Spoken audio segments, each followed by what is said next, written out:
વિદ્યાર્થી મિત્રો, ધોરણ 11 ગણિતમાં આજે આપણે પ્રકરણ 16 સંભાવના વિશે ભણીશું. પ્રકરણનું નામ છે સંભાવના.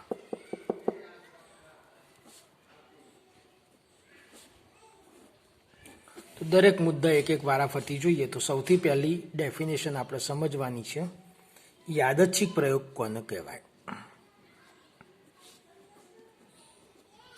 યાદચ્છિક પ્રયોગ.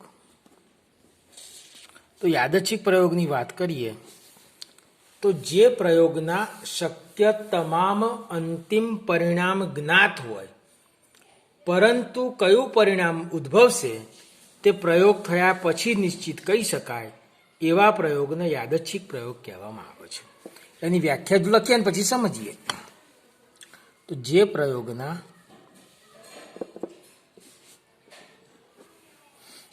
શક્ય તમામ અંતિમ પરિણામ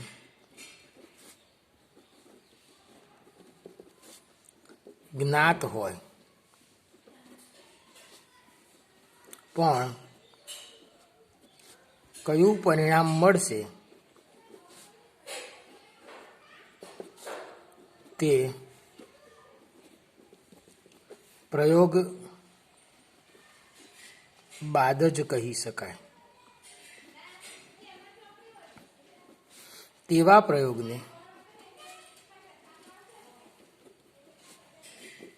યાદચ્છિક પ્રયોગ કહેવામાં આવે છે.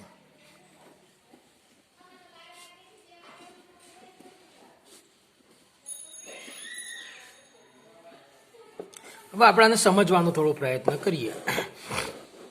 તો જુઓ, દાખલા તરીકે ક્રિકેટ મેચ રમાતી હોય, એના પહેલાં રેફરી કેપ્ટન ભેગા થઈ અને ટોસિંગ કરે છે. ટોસિંગ કરતા હોય ત્યારે જ્યારે સમજી લો રેફરીના હાથમાં ટોસ છે અને એ ઉછાળે છે, તો ઉછાળ્યા પહેલાં એ સિક્કો ઉછાળવાથી શું મળશે એ સ્પષ્ટ કહી શકાતું નથી. આપણને ખબર છે કે સિક્કો ઉછાળવાથી કાં તો હેડ મળશે કાં તો ટેલ મળશે, શક્ય પરિણામ ખબર છે, પરંતુ શું આવશે એ તો સિક્કો ઉછાળ્યા પછી જ કહી શકાય છે. તો સિક્કો ઉછાળવાનો પ્રયોગ એ યાદચ્છિક પ્રયોગ છે એવું કહી શકાય. પાસું ફેંકવું, આપણે સાપસીડી રમીએ છીએ, બીજા બધા માટે ડાઈસ પાસું આવે છે. પાસા ઉપર 6 બાજુઓ હોય, 6 બાજુ ઉપર એક ટપકું, બીજા પર 2 ટપકા, એવી રીતના કરેલા હોય છે. પાસું ફેંકીએ તો આપણને ખબર છે કે 1 થી 6 માંથી ગમે તે આવે, પણ શું આવશે એ તો પાસું ફેંક્યા પછી જ કહી શકાય છે. એ જ પ્રમાણે લકી ડ્રો હોય, લોટરીની ટિકિટ હોય, 100 ટિકિટ વેચાઈ હોય, 100 ટિકિટને તમારા કૂપનો છે એ તમે એક માટલામાં મૂકી અને બરાબર મિક્સ કરી દીધી હોય અને પછી એમાંથી કોઈ એક લેવાની હોય, તો એ નિશ્ચિત છે કે આ 100માંથી કોઈ એક આવવાનો છે, પણ કયો આવશે એ તો પ્રયોગ થયા પછી જ કહી શકાય છે. તો એવા પ્રયોગ જે હોય એ પ્રયોગને યાદચ્છિક પ્રયોગ કહેવામાં આવે છે. બરાબર. તો યાદચ્છિક પ્રયોગના ઉદાહરણ આપણે વિચારીએ તો એક ઉદાહરણ, સિક્કો ઉછાળવાનો પ્રયોગ.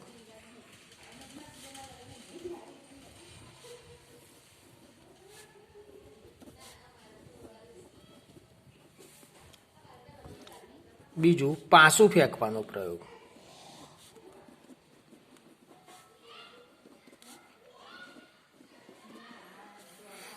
ત્રીજું લકી ડ્રો કરવો.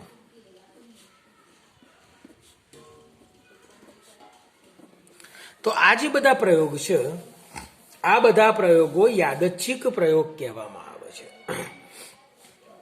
હવે આગળનો એક શબ્દ આપણે સમજવો છે. યાદચ્છિક પ્રયોગ જો સમજણ પડી હોય તો એના પછીનો બીજો શબ્દ આવે છે નિદર્શાવકાશ કોને કહેવાય.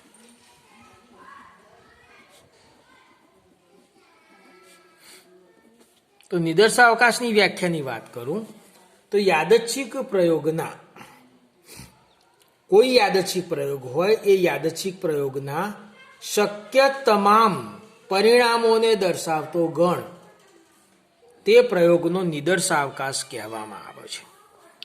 કોઈ યાદચ્છિક પ્રયોગના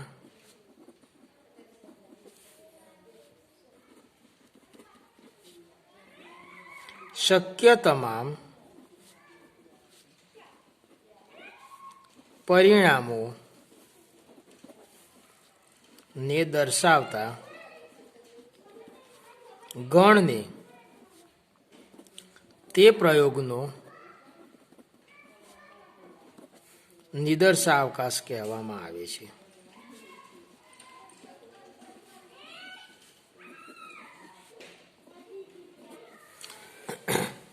કોઈ પણ પ્રયોગ હોય એના નિદર્શાવકાશને યુ વડે દર્શાવવામાં આવે છે.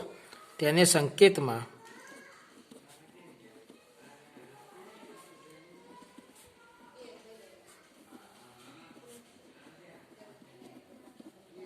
દાખલા તરીકે સિક્કો ઉછાળવાના પ્રયોગનો નિદર્શાવકાશ વિચારીએ.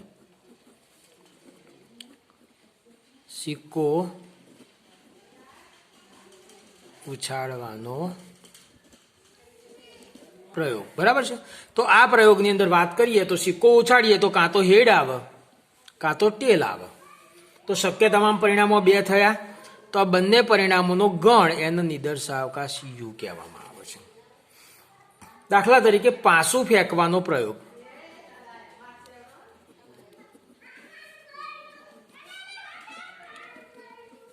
તો પાસું ફેંકીએ તો કાં તો 1 આવે કાં તો 2 આવે કાં તો 3 આવે કાં તો 4 આવે કાં તો 5 આવે કાં તો 6 આવે. તો આ પાસું ફેંકવાના પ્રયોગનો નિદર્શાવકાશ થયો. આ પ્રમાણે તમે ઘણા બધા નિદર્શાવકાશ વિચારી શકો છો. કોઈ પણ પ્રયોગ યાદચ્છિક પ્રયોગ હોય તો એના જેટલા પણ શક્ય તમામ પરિણામો હોય એ બધા જ પરિણામોનો ગણ એના આપણે નિદર્શાવકાશ કહીએ છીએ. દાખલા તરીકે અહીંયા આગળ આપણે વાત કરીએ તો સિક્કો ઉછાળવાનો પ્રયોગ.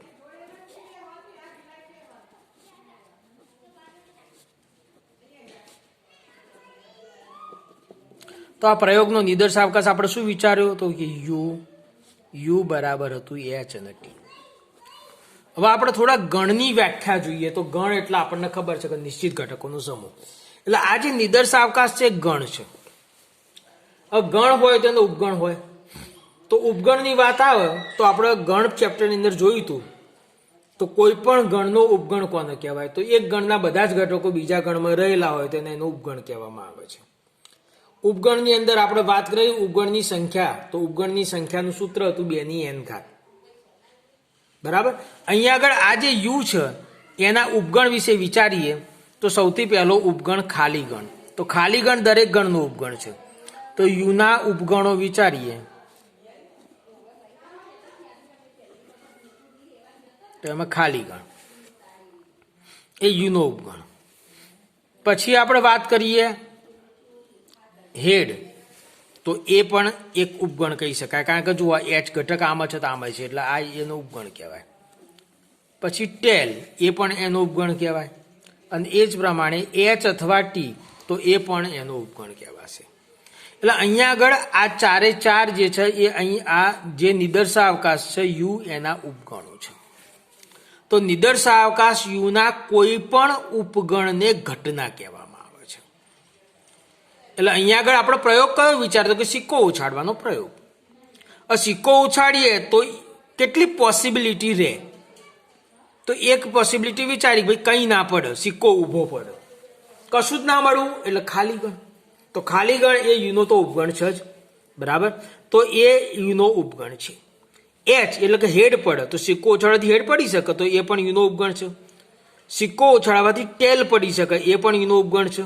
હેડ અથવા ટેલ પડે એ પણ યુનો ઉપગણ છે કારણ કે દરેક ગણ પોતાનો ઉપગણ તો હોય જ છે. એટલે આ 4 જે ઉપગણો છે એના નિદર્શાવકાશ યુ માટે અહીંયા આગળ આપણે એના ઉપગણોને ઘટના તરીકે સ્વીકારીએ છીએ. તો ઘટનાની વ્યાખ્યા શું થાય? તો આપેલ નિદર્શાવકાશના કોઈ પણ ઉપગણને ઘટના કહેવામાં આવે છે.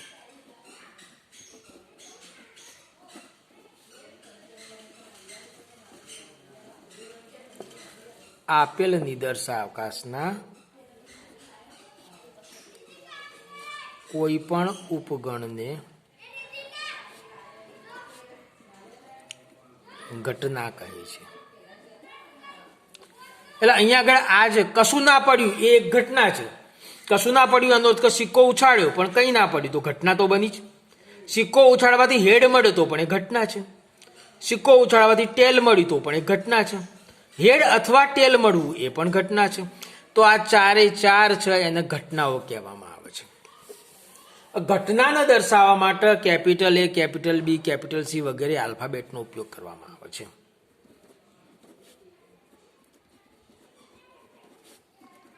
A, B, C વગેરે દર્શાવ.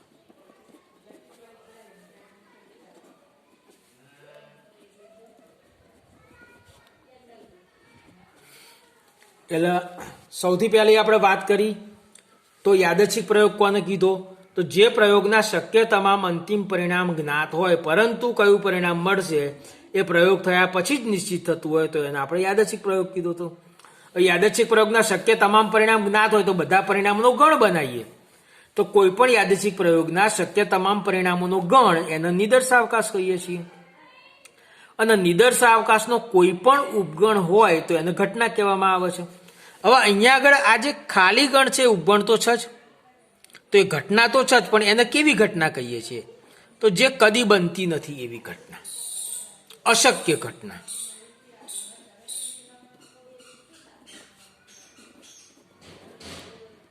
અશક્ય ઘટના કોને કહીશું? તો નિદર્શાવકાશના વિશિષ્ટ ઉપગણ ફાયને અશક્ય ઘટના કહેવામાં આવે છે. નિદર્શાવકાશ ના વિશિષ્ટ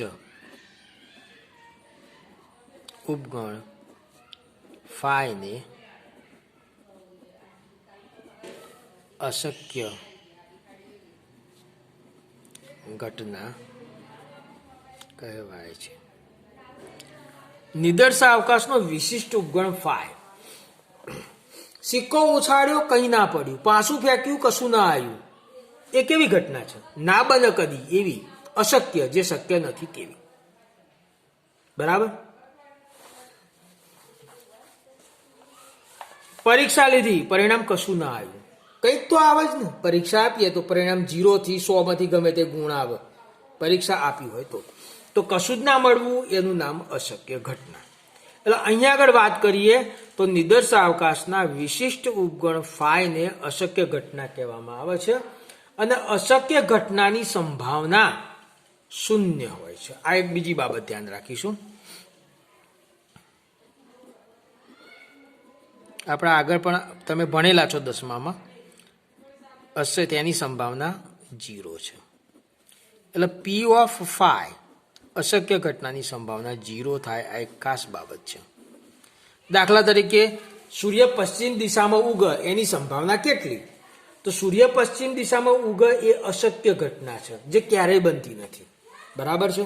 તો અશક્ય ઘટનાની સંભાવના 0 થાય. પાસું ફેંકીએ અને 10 મળે તેની સંભાવના કેટલી? તો પાસું ફેંકીએ તો પાસામાં તો 1 થી 6 જ હોય, 10 તો હોય જ નહીં. તો પાસું ફેંકવાથી 10 મળે એ પણ એક અશક્ય ઘટના છે. બરાબર. તો અશક્ય ઘટના, જે ઘટના ક્યારેય બનતી નથી, તમે લોજિકલ વિચારી શકો છો, તો એ ઘટના અશક્ય ઘટના છે. ફ્રીઝરની અંદર લીંબુના સ્વાદની ગુલ્ફી હોય, તમે એમાંથી એક ગુલ્ફી કાઢો અને ઓરેન્જના સ્વાદની મળે એની સંભાવના કેટલી? તો લીંબુના સ્વાદની ગુલ્ફી છે તો એમાંથી ઓરેન્જના સ્વાદની ગુલ્ફી આવી શકે, એ કેવી ઘટના છે? તો કે અશક્ય ઘટના છે. અશક્ય ઘટના છે, એની સંભાવના 0 છે. ભારત અને પાકિસ્તાન વચ્ચે ક્રિકેટ મેચ રમાય છે અને ચાઇના જીતે, એ કેવી ઘટના છે? તો કે અશક્ય ઘટના છે. મેચ ભારત પાકિસ્તાન રમે છે તો મેચ જીતવાનું ભારત પાકિસ્તાન છે. તો કોઈ પણ ઘટના જે ક્યારેય બનતી નથી એ ઘટનાઓ અશક્ય ઘટના છે, અને અશક્ય ઘટનાની સંભાવના 0 હોય છે. હું બીજા એક શબ્દ વિશે વાત કરીશ. બીજો ઘટનાનો પ્રકાર છે ચોક્કસ ઘટના.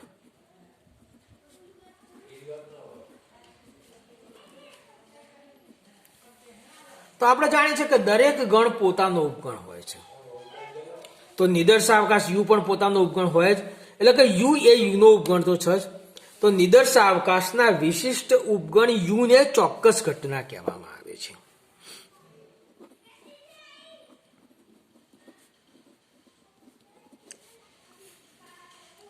નિદર્શાવકાશના વિશિષ્ટ ઉપગણ યુને ચોક્કસ ઘટના કહેવાય છે. ચોક્કસ ઘટનાની વાત કરું તો ચોક્કસ ઘટના એવી ઘટના છે કે જે બને જ છે. સિક્કો ઉછાળીએ અને હેડ અથવા ટેલ આવે તે ઘટના. તો સ્વાભાવિક છે, સિક્કો ઉછાળીએ તો કાં તો હેડ કાં તો ટેલ તો આવવાનો જ છે. પાસું ફેંકીએ અને 1 થી 6 માંથી ગમે તે અંક મળે તે ઘટના. તો ચોક્કસ ઘટના છે. લીંબુના સ્વાદની ગુલ્ફીઓ ફ્રીજમાં ભરેલી હોય અને આમાંથી એક ગુલ્ફી પસંદ કરીએ અને લીંબુના સ્વાદની મળે તે ઘટના. તો ચોક્કસ ઘટના છે. અમદાવાદની બસમાં બેઠા હોય અને છેલ્લા સ્ટોપે ઉતરીએ તો એ અમદાવાદ હોય તે ઘટના. તો ચોક્કસ ઘટના છે. તો આવી બધી જે ઘટના ચોક્કસ ઘટનાઓ છે એ બધી ચોક્કસ ઘટનાઓની સંભાવના 1 હોય છે. એટલે અહીંયા આગળ તમને હું કહી શકું કે ચોક્કસ ઘટનાની સંભાવના હંમેશા 1 મળે છે. ચોક્કસ ઘટનાને યુ વડે દર્શાવાય છે. બરાબર છે. અને ચોક્કસ ઘટનાની સંભાવના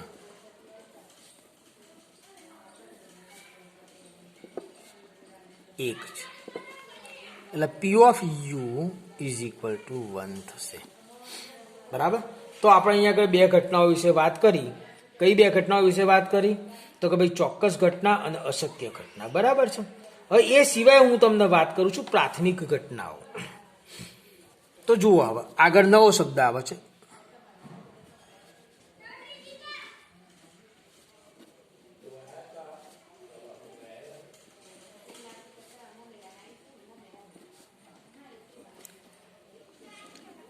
તો આપણી પાસે નિદર્શાવકાશ યુ છે અને એ યુની અંદર n ઘટકો છે.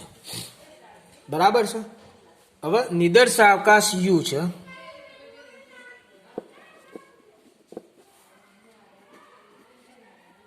આપેલ નિદર્શાવકાશ યુ બરાબર, તો એમાં x1 x2 up to xn ઘટકો છે. એટલે કે આ નિદર્શાવકાશ યુની અંદર n ઘટકો છે. બરાબર છે. તો આ નિદર્શાવકાશ યુના જે n ઘટકો છે એ n ઘટકોમાંથી એક ઘટકોની જે ઘટનાઓ બને તો તેના એક ઘટકી ઉપગણો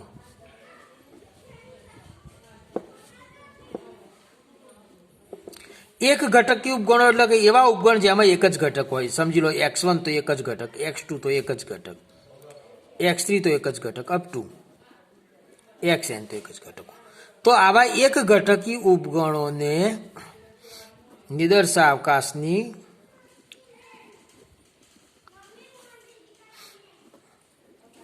પ્રાથમિક ઘટનાઓ કહેવામાં આવે છે.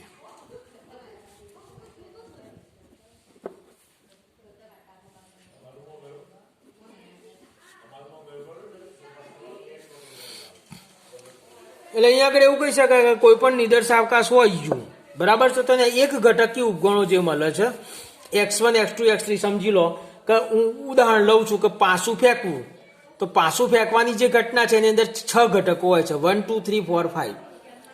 તો 1 મળવો એ પ્રાથમિક ઘટના છે, 2 મળવો એ પ્રાથમિક ઘટના છે, 3 મળવું એ પ્રાથમિક ઘટના છે, 4 મળવું એ પ્રાથમિક ઘટના છે, 5 મળવું એ પ્રાથમિક ઘટના છે અને 6 મળવું એ પણ પ્રાથમિક ઘટના છે. એટલે અહીંયા આગળ વિચારી શકાય કે નિદર્શાવકાશ યુ બરાબર સમજી લો 1 2 3 4 5 અને 6 છે. તેની પ્રાથમિક ઘટનાઓ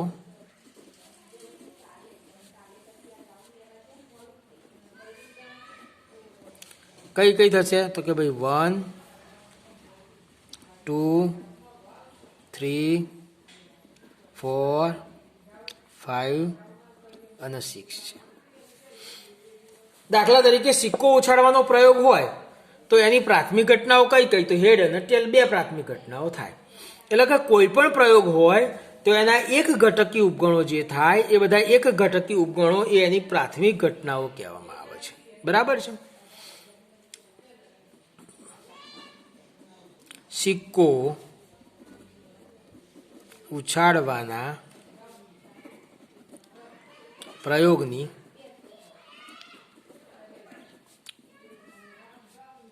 પ્રાથમિક ઘટનાઓ કઈ કઈ મળશે તો કે હેડ અને ટેલ છે. તો આ શબ્દ આપણે સમજણ પડી. તો આજે આપણે આટલા શબ્દો સમજ્યા. હવે આગળના લેક્ચરની અંદર આપણે આનાથી આગળ વાત કરીશું, જેની અંદર સંયુક્ત ઘટના, પછી પૂરક ઘટના તથા ઘટનાઓના વચ્ચેની ગાણિતિક પ્રક્રિયાઓ બધું જ જોઈએ છીએ. તો આજે આટલું રાખો. અત્યારે આગળના લેક્ચરમાં આગળ વાત કરીએ છીએ. અસ્તુ.